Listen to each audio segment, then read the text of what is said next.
Hi guys, welcome back to my channel, or welcome if you're new here. My name's Ange and I am documenting my recovery journey from anorexia nervosa.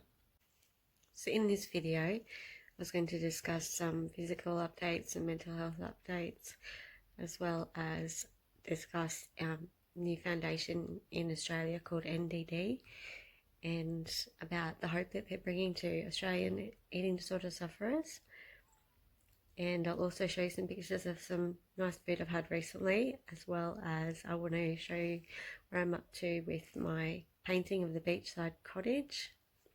I'm hoping I'll finish that really soon. I also want to dedicate this video to a dear friend who has been struggling with anorexia for a long time and has just put herself voluntarily into hospital because she's been so motivated to recover but just struggling at the moment, and I just want everyone to send their love. And let's go on with the video.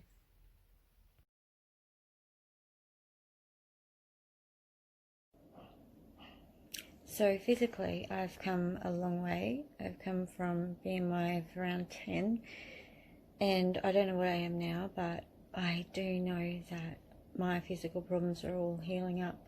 I had a phone call with my GP just yesterday, and he said that all my blood work looks really good. Especially the liver enzymes, which took several weeks to normalise, they've come right down into the normal range, and blood counts are good, and my edema is definitely looking better, and my gut, bowel, digestion stuff is a lot better as well. So that's all really awesome and helps me feel stronger and helps me feel more capable of kind of being able to eat properly. And so yeah, I'm really happy about all those things.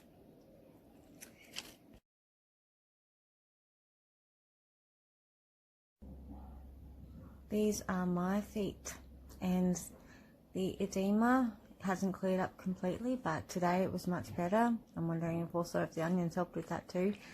But I have still a fair bit of fluid around my ankle part here and just up my calf muscle, and this lump here, I had a big lump here on both feet, but that has pretty much gone away. There's only a slight bit on this one, but it's hardly any, but you can actually see the bones in my feet there now, and I wasn't able to see those before. So there's a big lump of edema that seems to have gone down quite a lot, just heavy in the ankles and the calves at the minute, and during the day it tends to get a little bit more heavy as the day goes on, but this is a lot better than it was. I guess the really hard bit though is that it seems a bit counterintuitive, but mentally I'm really struggling now. I was hoping I wouldn't, but I did talk about it in a previous video a few weeks back, where I was worried about when the time would hit where I would start to feel really conscious of my body's changes, and that time's already starting. I was hoping it wouldn't start until later or not at all, but it's definitely getting harder, and I'm really aware of stuff. I'm definitely hitting my calorie goals, but I'm becoming just super aware of the calories, and I'm super aware of how I look different. I don't know the numbers on the scales because I'm scared to look at them. It's really triggering and really hard if I know that number. But I can see how my face is different. I can see all my kind of hollow areas are kind of filling out, and it just makes you feel fat and huge, and I just, sometimes I look in the mirror and I just feel just totally disgusted. So to be honest, that's what I'm feeling like with this weight gain. And anyway, I was discussing with my therapist yesterday, and we were talking about these changes and how upset they were making me, and just about how change always brings discomfort and you want to rush back to where you used to. I mean, on the one hand, I know I should be completely ecstatic by this thing called recovery and how my body's doing, but when it comes to my body image, it's just really terrible. It's such a huge roadblock. And she was talking about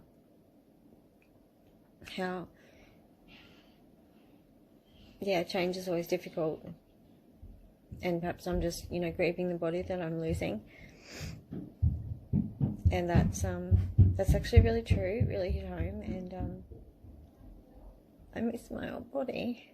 I miss seeing my bones and veins. I felt confident with those. I felt safe. I felt worthwhile. I felt physically comfortable and mentally calm. But now this is the same as it always has been in the past. I start to feel really mentally and physically uncomfortable and hyper aware of my body while trying not to check it. We're talking about avoidance and over checking, so I kind of do a little bit of both. I don't look in mirrors at all. I used to love looking in the mirror to see my veins and my bones, but now I can't, and now I just avoid looking in the mirror. But I do feel my body with my hands, and I can feel how different it is from how it used to be. And looking in this camera, I can see my face. For most other people, it seems really counterintuitive and, kind of ridiculous, I guess, to feel this way about yourself. But that's eating disorders, that's body image disorder, and it's the biggest roadblock for me right now, because in other areas of my life I do feel really good about. It's just this one thing that I can't seem to get over, and I'm so worried it's going to throw me into some relapse at some point. But there is so much mental distress for me that comes along with the weight gain part. Everything else I want, but I don't know how to get through this phase. I feel wrong, and I feel like this body isn't mine. My anorexic body is mine. I've had it all my life, and it's like someone's taking it away from me. And I don't feel safe with that.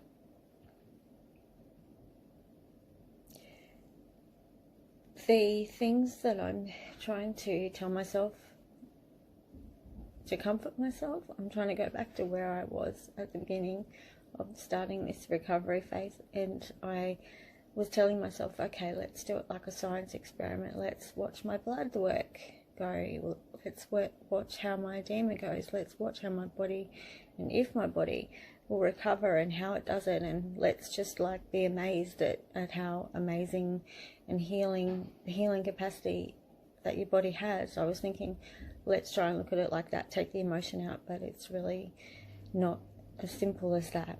It's not easy to do at all.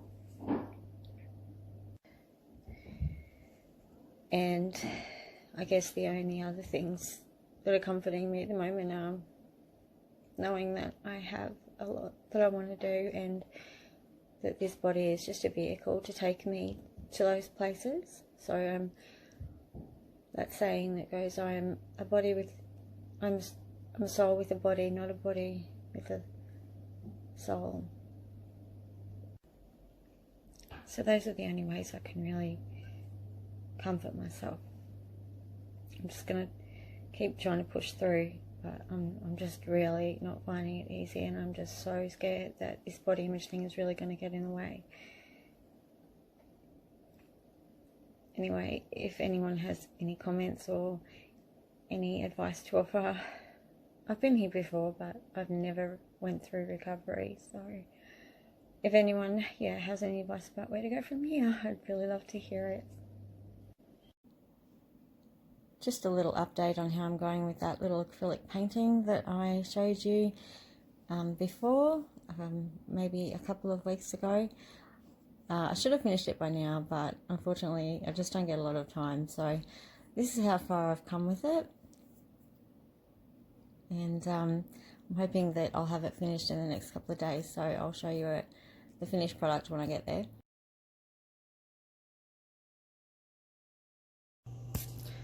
So basically in Australia, the approaches of rapidly refeeding patients and then sending them off home or into unspecialised psychiatric units are pretty much the standard. And in these places, the treatment is traumatising, dehumanising, patronising, condescending and unsupportive largely, and I've experienced both systems, public and private. If you do want even private care, you have to have health insurance, and just that's totally unaffordable for a lot of families, so it's just really, it's a difficult one to get around. So I just wanted to think about other kinds of mental disorders for a minute. If we compare how we treat people who have depression, how we treat people with severe anxiety and things like that, it's completely different, and people aren't blamed for having those disorders. They're taken care of, they're given support, they're given funding, they're given, all sorts of things that eating disorder patients just don't seem to get. And in every other sphere of mental illness, patients are treated with respect, and I still feel like that is completely lacking in the treatment spheres of eating disorders. The attitude of many eating disorder treatment providers, or at least ones that are not very well trained, so like in public hospitals and stuff, where that's where a lot of these people are having to go, a lot of eating disorder patients have to go. The attitude towards eating disorder patients is, well, all they've got to do is eat and they wouldn't be here, they're doing it to themselves, and that kind of narrative. And to be honest, that just makes me so furious. I have dealt with so much, I guess you could say, guilt over my eating disorder, not just from the treatment system, but from people in my own family. And it's only been recently that I've really come to terms with that, and how damaging it really has been for me and to my psyche over the years. It's probably doing the same thing to other eating disorder patients. So, and also in every other mental illness, the patients are treated like adults, and in every single experience that I've had, I have never been treated with respect, because people know that I had an eating disorder. So it's a huge problem, and the reason I bring this up is because that in Australia there is a new development which is going to be up and running by next year, and I just wanted to give a shout out to the foundation NDD. So NDD was founded by Mark and Gay Forbes, and they are a couple on the Sunshine Coast here who have had a daughter with an eating disorder, and they weren't able to get the kind of support and help that she needed. So Mark and Gay Forbes had this dream of developing a dedicated ED inpatient facility that had a patient-centered and kind of holistic approach, and one that was respectful, and actually sent patients off with skills and ways to cope and support and outreach. So they received a lot of funding and support from the local community, local businesses, and all three levels of government. And so there is going to be a residential treatment facility here by next February, hopefully. And they've also raised funds to perhaps have a treatment facility in every state in Australia, which would be amazing, because there's nothing like that in Australia. Other countries seems to be so much more ahead in this area, but Australia is just lagging behind. We've got the Scandinavian countries who seem to be doing, different things, and we've got America, which has a number of residential treatment facilities. Now, I don't know a lot about these, and I'd really love it if you guys are in the US or in other countries and you have dedicated ED inpatient facilities that are holistic and not so medical model or traditional kind of treatment, because any feedback on that would be really interesting to hear about. I know that no place is going to be perfect, but at NDD Foundation, they're already providing the kind of support to patients in the community that they want to provide as for inpatients once the residential part opens. It was through NDD that I actually met my support worker, and she's incredible, and I absolutely don't know what I would do without her because she's been so good. And so she's also affiliated with NDD, and I feel that kind of support is just invaluable now that I've experienced it. So I imagine that her and the other support workers there will continue to be affiliated with NDD. There may even be more of them to come. And they also run currently already carers and families workshops and groups for the support of anyone who's caring for a person or has a person in their life with an eating disorder. And my parents went along to that, and they just found that experience invaluable too, because it was the first time they actually kind of spoke to me in a different way about the whole thing. It was the first time that they had kind of understood some of the issues around it. And I think sometimes it depends just on the person who's saying it and how it's said to them. I mean, there may have been not the best communication between myself and my family as I was going through all of this, and still am.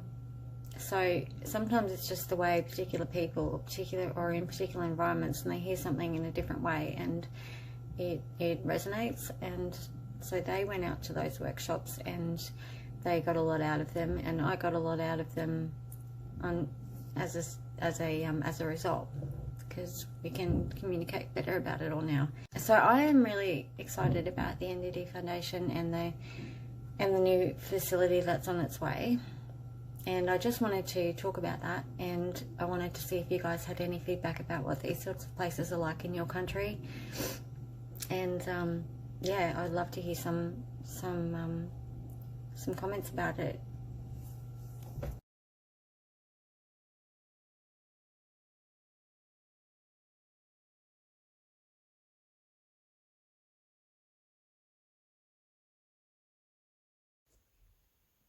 Thanks for joining me on another video. I hope you've enjoyed this one, and I just wanted to also say thank you for sending me some lovely DMs in my Instagram inbox. It's been really lovely to receive those. I really like interacting with you guys. And also, if you have ideas for anything you'd like to see in upcoming videos, just as usual, let me know either on Instagram or in the comments below. Thanks guys. Bye.